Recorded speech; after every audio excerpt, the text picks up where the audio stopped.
ODIRS seals off Water Investment Limited in crusade against tax defaulters. PDP goes ahead with campaigns next week despite internal wranglings. And on the foreign scene, United Nations seeks a report into alleged sexual abuse by aid workers at South Sudan camp.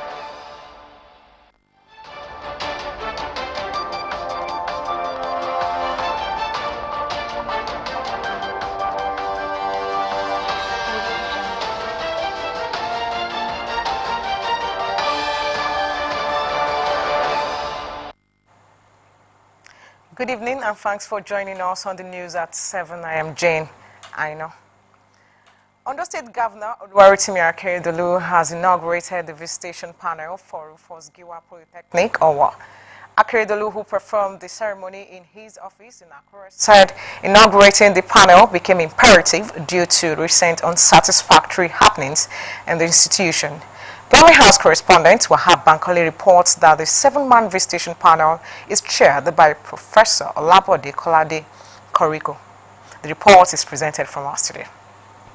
Governor of those states, Rakon Kuarut, Akeredolu and Olomide Ashiri, you are all inaugurated as members of the decision panel to the first global training. Thank you so much.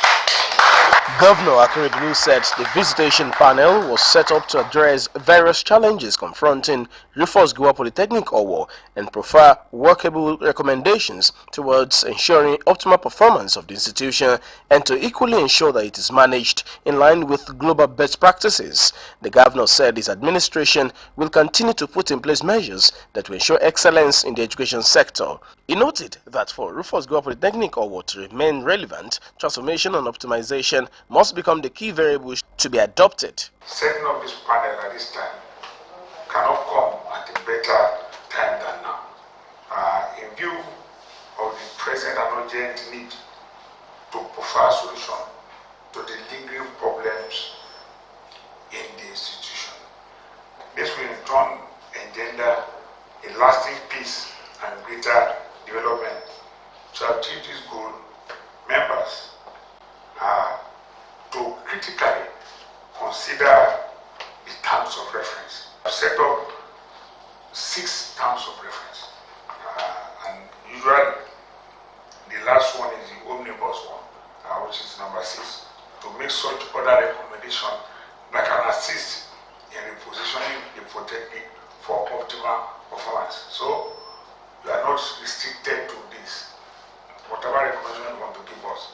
Arakunrin Akeredolu emphasized that his administration is open to recommendations that can assist in repositioning the polytechnic for optimal performance. Let me enjoin all of you to deliver your best in the interest of our state and posterity, while we continue to promote the integrity of education in Nigeria state. Stakeholders in the education sector must join hands with government in sustaining the legacies of our position.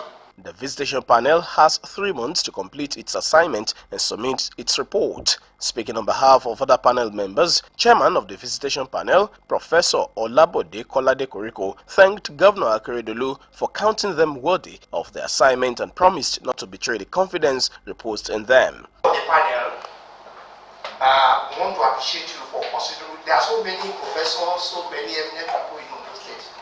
But for counting us worthy to be selected to go and do the job at the Rufus Giwa Polytechnic, I want to appreciate you.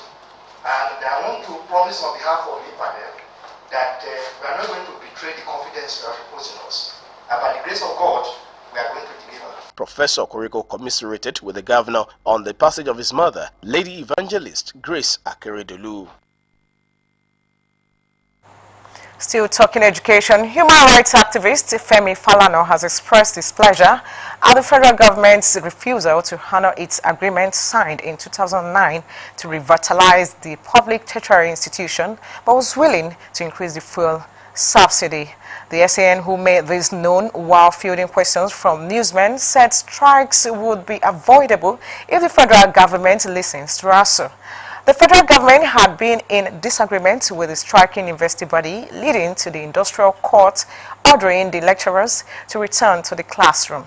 Despite Justice Polycarp Hammond's ruling, ASU's president, Professor Victor Shodeke, was adamant that the lecturers won't back down and would appeal the injunction.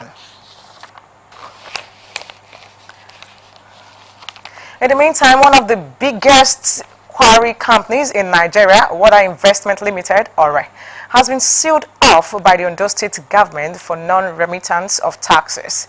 The company is said to be in default of 217 million naira and has refused to pay up despite several notices.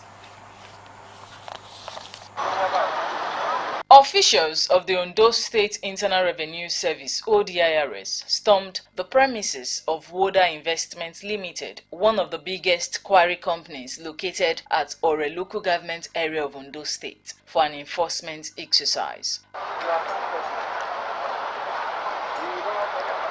The business outfit was said to have been issued several letters to pay up its outstanding tax debt of about 217 million naira to the state government, with no results. This brought the officials of the agency to the business premises to shut the place until the due sum is remitted.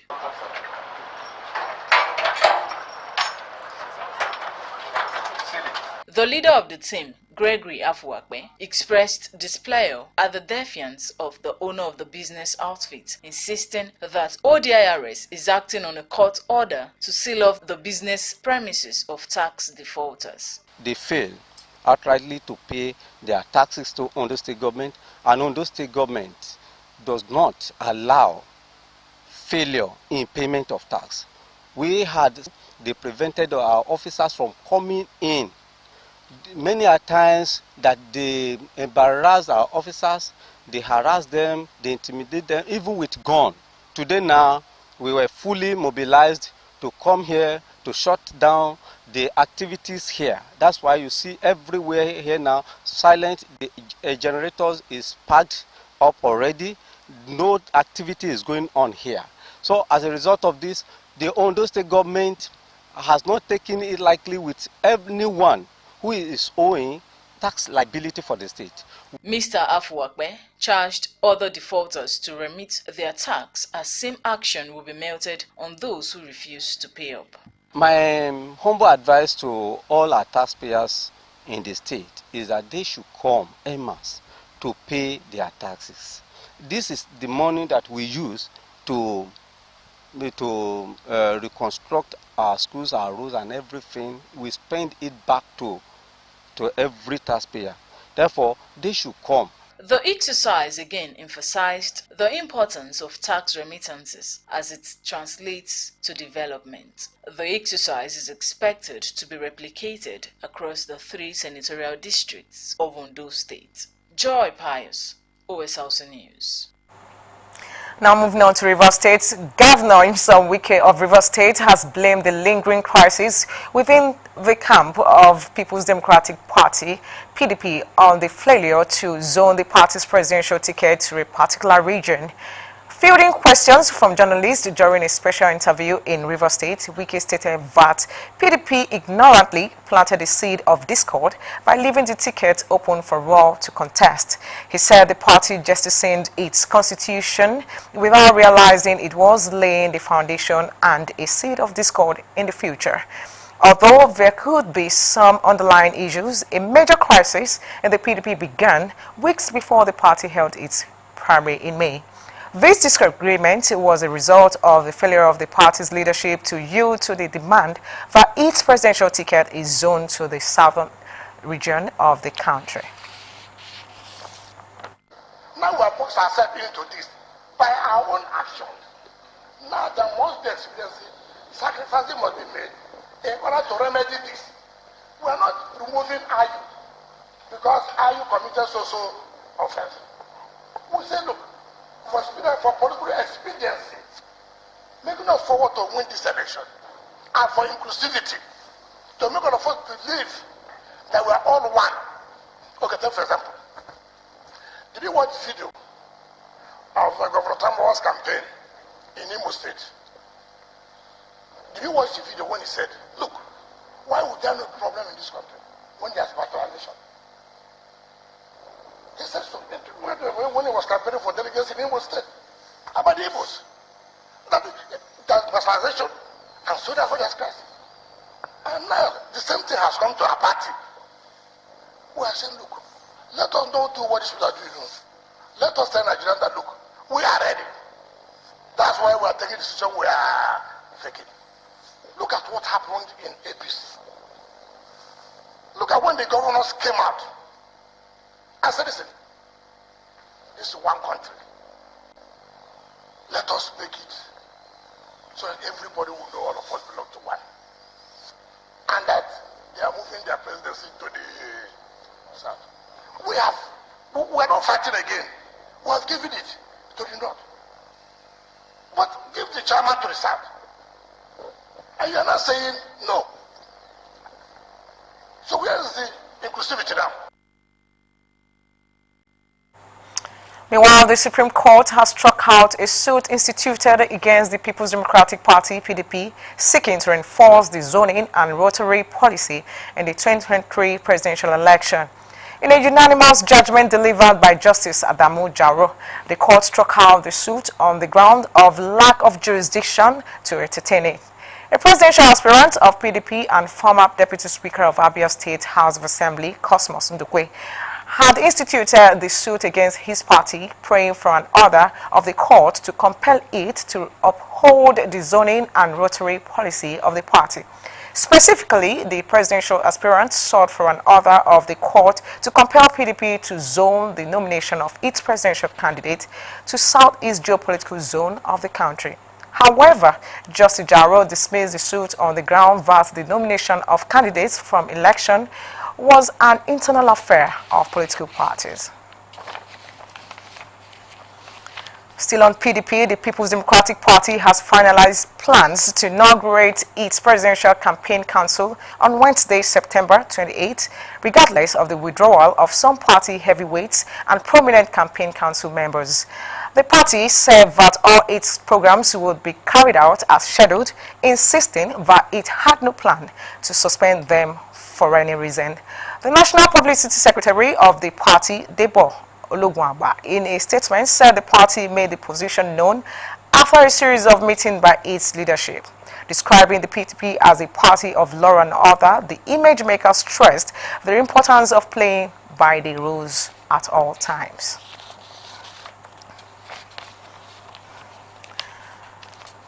Now still talking PDP in Zamfara, the People's Democratic Party in Zamfara State has commenced another governorship primary election ahead of next year's general polls. This came after a federal high court judgment that nullified the previous primary that elected Dauda Lawal Dari as the 2023 PDP governorship flag bearer. The judgment followed a suit filed by Ibrahim Shehu and two other aspirants challenging the credibility of the primary. The judgment delivered by Justice Aminu Bakpa of the Federal High Court in Gusau last Friday nullified the primary election that produced Dauda and ordered a fresh primary election in line with the constitution of the PDP and guidelines of the party. You're watching the news at 7. We'll take a quick break. When we return, we'll start with more stories. Please stay with us.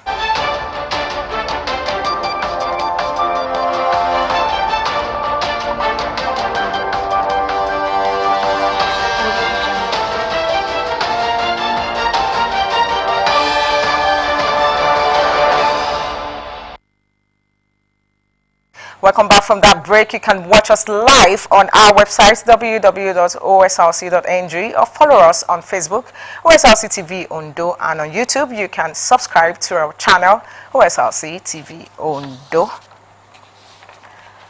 Now to the rest of the bulletin. The impactful and worthy life of Mama Grace Akeredolu has again come to the fore as more eminent Nigerians condole the Akeredolus following the passing of the nonagenarian.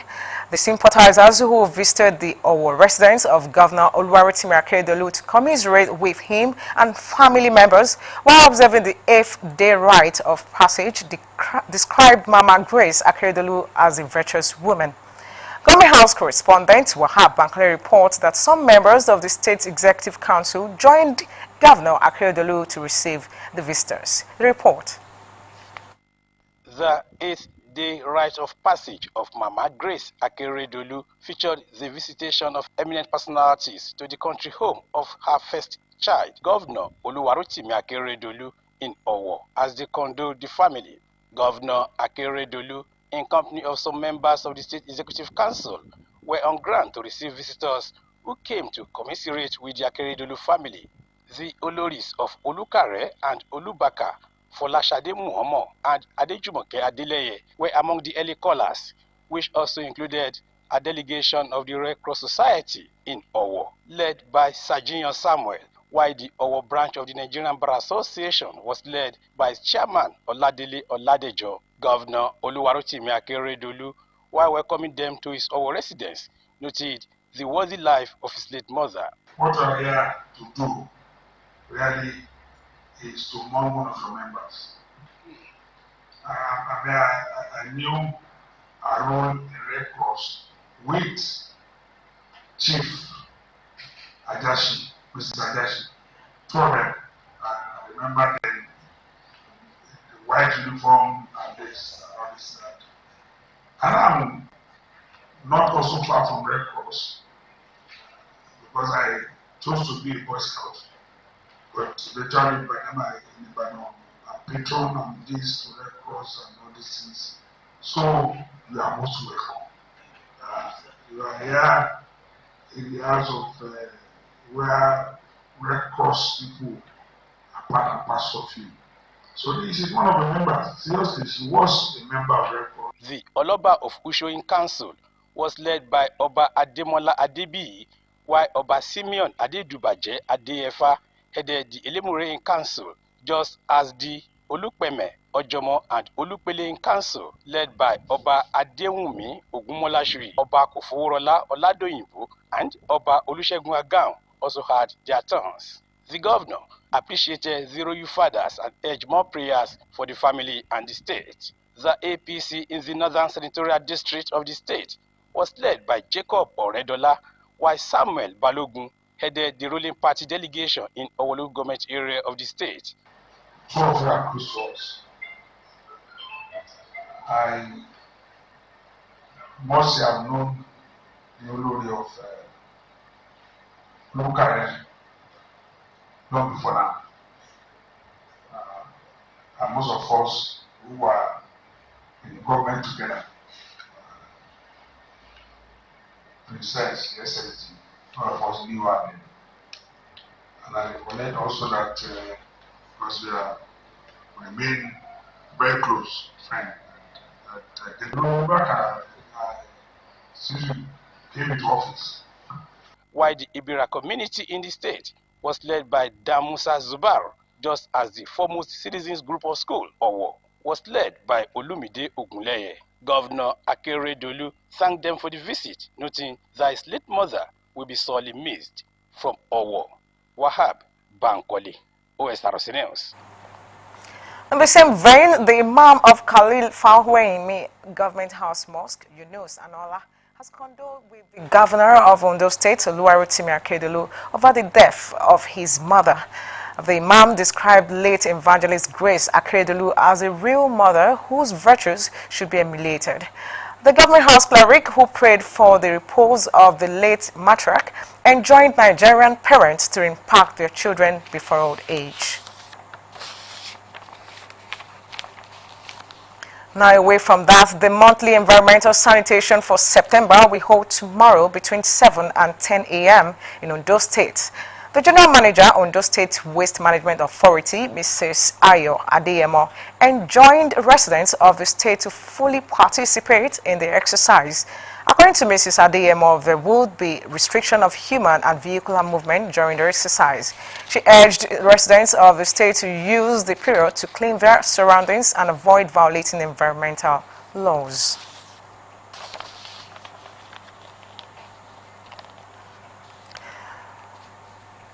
Now, in forensic, an investigation has revealed that sexual abuse allegations against aid workers at a UN run camp in South Sudan have largely gone unchecked over the years. The investigation has exposed years of widespread sexual abuses at the camp for displaced people in Macau. The allegations first emerged in 2015, but no action was taken despite a UN-led task force charged with tackling it. Aid workers have been accused of raping and sexually abusing minors and pressuring women and girls to have sex in exchange for gifts. A researcher on South Sudan, Joshua Grace, explains of the delay by the UN to investigate cases of sexual abuse. Is that if you look through all of these task force set up to prevent sexual exploitation since it was begun in South Sudan, is what they do is they provide sensitization training, they provide hotlines, but the task force structurally, from a mandate from New York, does not do investigations. Investigations are left to the individual NGOs and UN agencies whose staff members are accused of sexual exploitation. And the problem is they look back at Oxfam. So Oxfam had a huge sexual exploitation scandal and its funding was cut effectively by half.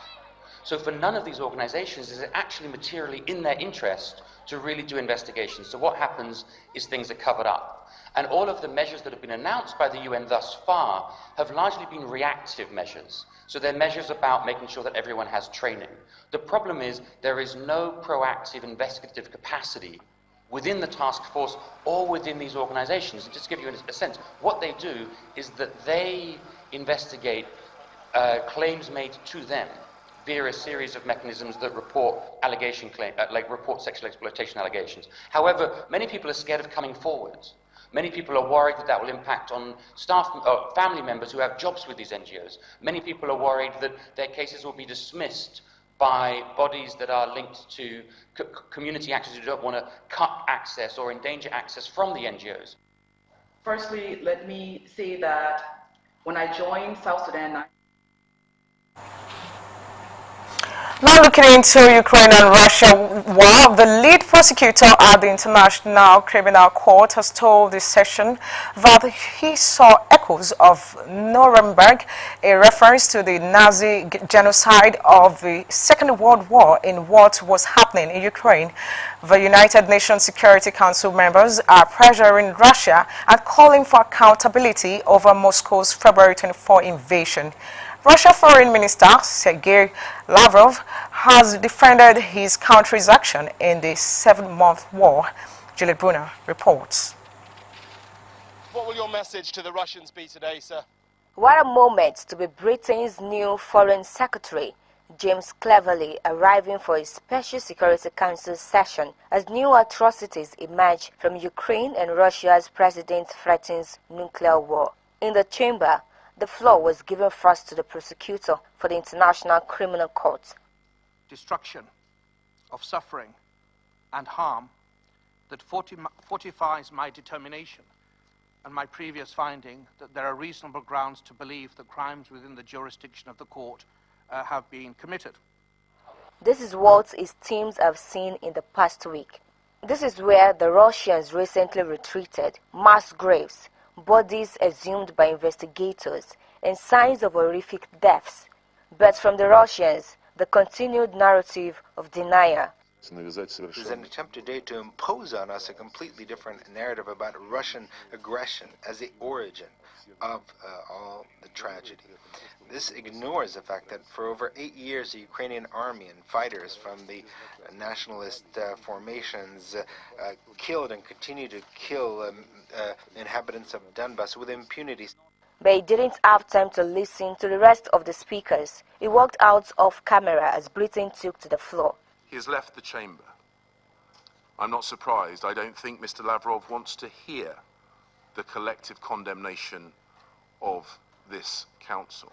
The Foreign Secretary quoted from the testimony of a Ukrainian wife and mother. My husband was left for hours lying on the floor in the pool of his blood. I don't know why. We'd done nothing wrong. Then they took my son away from us. I don't know where. I don't know if we'll ever see him again. I just want my boy back. But this chamber has heard these sorts of stories before. Well, what we have seen today is that there is a unanimity of condemnation of Russia's actions.